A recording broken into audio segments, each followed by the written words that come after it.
Hello, I'm Michael Stern, and I wanted to tell you a little bit about this upcoming program that I'm going to be conducting with the Stamford Symphony, the next concerts in their classical subscription series at the Palace Theatre in Stamford, March 9th at 8 p.m. and Sunday, March 10th at 3 p.m.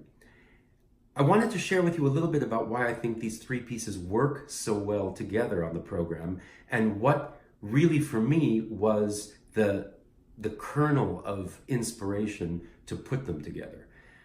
Of course, when you have three great names like Franz Schubert with his Fifth Symphony to open, and then the Sinfonia Concertante, that wonderful concerto for a quartet of violoncello, oboe and bassoon, and orchestra by Franz Joseph Haydn, you can't really go wrong. Both of those pieces, I think, are astounding.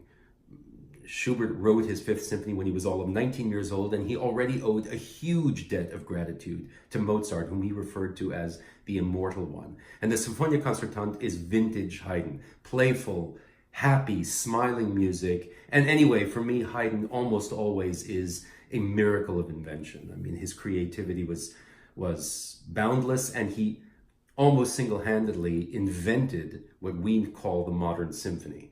And he also was a mentor to all of the younger composers at the time, including Mozart, including Beethoven.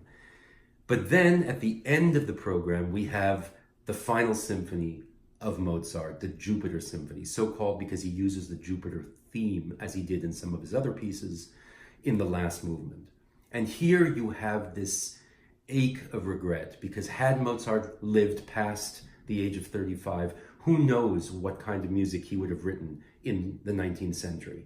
As it stands, he wrote this piece in 1788, 3 years before he died, in an astonishingly fertile moment of creativity. In one 6-week period in 1788, he wrote his symphonies number 39, 40, and 41, and those are colossal achievements.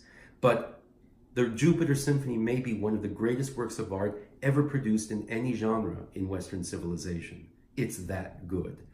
And the three first movements are filled with miraculous musical moments. But then you get to the last movement, and you think that this perfect music, this music which elevated not only Mozart's symphonic writing, but the entire classical era to its highest point, it could not have been written by a human being. The fifth movement is astonishing. The fourth movement, is astonishing.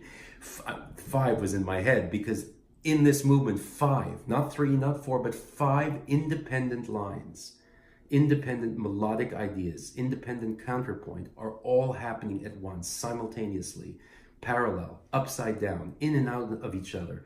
And it is something absolutely jaw-dropping once you understand it. And even just sitting in the audience, having the power of this music wash over you is an unforgettable experience.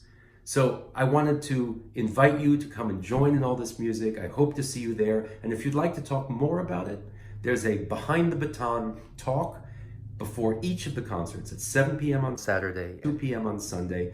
And we can talk about Schubert and Haydn, and if you like, Mozart. Hope to see you then.